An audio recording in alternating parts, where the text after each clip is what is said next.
But we begin tonight with a tale of two speeches, both from the same man, both from President Obama. One speech that could have been billed as a ballad to the Constitution, a proclamation of American values, a repudiation of the lawless behavior of the last presidential administration, and another speech announcing a radical new claim of presidential power that is not afforded by the Constitution and that has never been attempted in American history, even by George W. Bush and Dick Cheney. Remarkably, President Obama today made both of those speeches simultaneously. Standing inside the National Archives in front of the actual original Constitution, President Obama delivered a blistering critique of the Bush administration, in which he called their actions and their legacy literally a mess. Our government made a series of hasty decisions. Poorly planned, haphazard approach. Too often, we set those principles aside as luxuries that we could no longer afford. Our government made decisions based on fear rather than foresight. The decisions that were made over the last 8 years established an ad hoc legal approach for fighting terrorism that was neither effective nor sustainable. An ad hoc legal approach for fighting terrorism that was neither effective nor sustainable. Ouch. Then, moments later, he announced his own ad hoc legal approach for fighting terrorism. President Obama today proposed something new, something called prolonged detention. Doesn't sound that bad, right? Prolonged detention. Did you ever see the movie Minority Report? It was based on a Philip K. Dick short story. Came out in 2002. It starred Tom Cruise, remember? He played a police officer in something called the Department of Pre-Crime. Pre-crime is where people are arrested and incarcerated to prevent crimes that they have not yet committed. Mr. Marks, by mandate of the District of Columbia Pre-Crime Division, I'm placing you under arrest for the future murder of Sarah Marks and Donald Dumanos. Take place today, April 22nd, at 0800 hours, 4 minutes. No, I didn't do anything. You didn't do anything, but you're gonna. Future murder. Creepy, right? Putting somebody in jail not for what they've done, but for what you're very sure they're going to do? There may be a number of people who cannot be prosecuted for past crimes. In some cases because evidence may be tainted,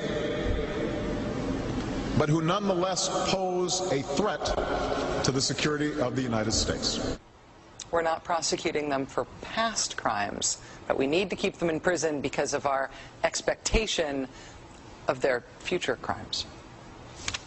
Al-Qaeda terrorists and their affiliates are at war with the United States, and those that we capture, like other prisoners of war, must be prevented from attacking us again. Prevented. We will incarcerate people preventively. Preventive incarceration. Indefinite detention without trial. That's what this is. That's what President Obama proposed today, if you strip away the euphemisms. One civil liberties advocate told the New York Times today, quote, "We've known this was on the horizon for many years, but we were able to hold it off with George Bush. The idea that we might find ourselves fighting with the Obama administration over these powers is really stunning." And it is stunning, particularly to hear President Obama claim the power to keep people in prison indefinitely with no charges against them, no conviction, no sentence, just imprisonment. It's particularly stunning to hear him make that claim in the middle of a speech that was all about the rule of law. But we must do so with an abiding confidence in the rule of law. Our government was defending positions that undermine the rule of law to ensure that they are in line with the rule of law. How can a president speak the kind of poetry that President Obama does about the rule of law and call for the power to indefinitely, preventively imprison people because they might commit crimes in the future? How can those two things coexist in the same man, even in the same speech? Well, that brings us to the self-consciously awkward, embarrassing part of this speech today.